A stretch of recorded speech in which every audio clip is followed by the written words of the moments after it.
গাজা উপত্যকায় লাগাতার বোমাবর্ষণ ও মানবিক সহায়তা বন্ধের নীতির কারণে আন্তর্জাতিক অঙ্গনে ক্রমেই মিত্র হারাচ্ছে ইসরায়েল। প্রধানমন্ত্রী বেনিয়ামিন নেতানিয়াহুর সরকার এখন এক গভীর কূটনৈতিক সংকটের মুখে, যেখানে বহুদিনের পশ্চিমা সহযোগীরাও প্রকাশ্যে সমর্থন জানাতে পিছপা হচ্ছেন। 2023 সালের 7 অক্টোবর হামাসের আকস্মিক হামলার পর ইসরায়েলের আত্মরক্ষার পক্ষে বৈশ্বিক সমর্থন ছিল ব্যাপক, কিন্তু সময়ের সঙ্গে সঙ্গে যুদ্ধ দীর্ঘায়িত হওয়ায় গাজার মানবিক বিপর্যয় গভীরতর হয়। সাধারণ নাগরিকের প্রাণহানি, খাদ্য ও ওষুধের অভাব এবং আন্তর্জাতিক সহায়তার প্রবেশে বাধার কারণে বিশ্বজুড়ে ক্ষোভ তৈরি হয়। 2024 সালের মার্চে যুদ্ধবিরতির সম্ভাব্য চুক্তি বাতিল করে ইসরায়েল নতুন করে হামলা শুরু করে এবং খাদ্য, পানি ও ওষুধ প্রবেশ বন্ধ করে দেয়।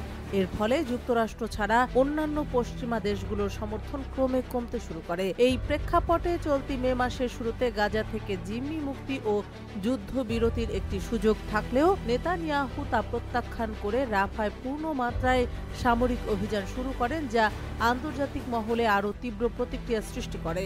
19 মে ফ্রান্স, কানাডা ও যুক্তরাজ্যের সরকার প্রধানেরা এক যৌথ বিবৃতিতে ইসরায়েলের সাম্প্রতিক কর্মকাণ্ডকে অগ্রহণযোগ্য বলে আখ্যা দেন। ফরাসি প্রেসিডেন্ট ইমানুয়েল ম্যাক্রো, কানাডার প্রধানমন্ত্রী মার্ক কার্নি এবং ব্রিটিশ প্রধানমন্ত্রী কিয়ার স্টারমার বলেন, নেতানিয়াহুর সরকার মানবিক সহায়তায় বাধা দিলে তাদের প্রতিক্রিয়া আরও কঠোর হবে।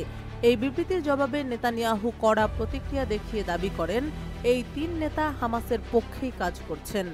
এক ভিডিও বার্তায় তিনি বলেন, যারা গণহত্যাকারীদের প্রতি নমনীয়তা দেখায় তারা ইতিহাস ও ন্যায় বিচারের ভুল পাশে দাঁড়িয়ে আছেন। এদিকে শুধু কূটনৈতিক সমর্থনই নয়, অর্থনৈতিক সম্পর্কেও নেতিবাচক প্রভাব পড়তে শুরু করেছে। যুক্তরাজ্য ইসরায়েলের সঙ্গে চলমান বাণিজ্য আলোচনা স্থগিত করেছে এবং বসতি স্থাপনকারীদের উপর নিষেধাজ্ঞা দিয়েছে। ফ্রান্স আগামী মাসে সৌদি আরবে একটি আন্তর্জাতিক সম্মেলন আয়োজন করছে, যেখানে ফিলিস্তিন রাষ্ট্রের স্বীকৃতি ও দ্বিরাষ্ট্রীয় সমাধানের বিষয়ে আলোচনা হবে। ইতিমধ্যে স্পেন ফিলিস্তিনকে রাষ্ট্র হিসেবে স্বীকৃতি দিয়েছে এবং দেশটির প্রধানমন্ত্রী পেদ্রো সানচেজ ইসরায়েলকে গণহত্যাকারী রাষ্ট্র বলে সমালোচনা করেছেন। এমনকি তিনি ইউরোভিশন প্রতিযোগিতা থেকে ইসরায়েলকে নিষিদ্ধ করার আহ্বানও জানিয়েছেন।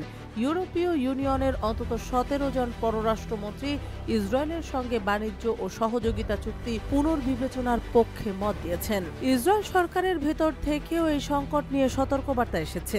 মার্চ মাসে নিরাপত্তা পরিষদের এক বৈঠকে পররাষ্ট্রমন্ত্রী গিদিওন সাআর নেতানিয়াহুকে হুঁশিয়ার করেন যে মানবিক সহায়তা বন্ধ করলে হামাস নয় বরং ইসরায়েলি আন্তর্জাতিক সমর্থন হারাবে। আজ সেই আশঙ্কাই বাস্তবে রূপ নিচ্ছে। এক জ্যেষ্ঠ ইসরায়েলি কর্মকর্তা স্বীকার করেন, আমরা একটি ভয়াবহ কৌশলগত ভুল করেছি। এটি ছিল একান্ত রাজনৈতিক স্বার্থে গৃহীত সিদ্ধান্ত। এদিকে যুক্তরাষ্ট্রের প্রেসিডেন্ট ডোনাল্ড ট্রাম্প গাজা থেকে ফিলিস্তিনিদের উচ্ছেদের পরিকল্পনা থেকে কিছুটা সরে আসলেও নেতানিয়াহু সম্প্রতি প্রথমবারের মতো বলেন, এই পরিকল্পনা বাস্তবায়ন না হওয়া পর্যন্ত যুদ্ধ শেষ হবে না। এই পরিকল্পনার আওতায় গাজার বাসিন্দাদের প্রথমে তথাকথিত মানবিক অঞ্চলে এবং পরে বিদেশে সরিয়ে নেওয়ার প্রস্তাব রয়েছে। বিশ্লেষকদের মতে, যদি ইসরায়েল এই ধ্বংসাত্মক পরিকল্পনা বাস্তবায়ন করে তবে দেশটি আরও দ্রুত আন্তর্জাতিকভাবে বিচ্ছিন্ন হয়ে পড়বে এবং নেতানিয়াহু সরকারের বিরুদ্ধে বৈশ্বিক চাপ আরও বাড়বে। আজকের বাস্তবতায় ইসরায়েল এমন এক কূটনৈতিক সংকটে পড়েছে যা যুদ্ধক্ষেত্রে তার সামরিক অর্জনের চেয়েও বড় রাজনৈতিক ও নৈতিক চ্যালেঞ্জ হয়ে দাঁড়িয়েছে। মিত্রদের বিচ্যুতি, বিশ্বজুড়ে নিন্দার ঝড় এবং যুদ্ধের ন্যায্যতা নিয়ে প্রশ্ন, সব মিলিয়ে নেতানিয়াহুর সরকার এখন শুধু যুদ্ধ নয়, কূটনীতির ময়দানেও গভীর সংকটে পড়েছে।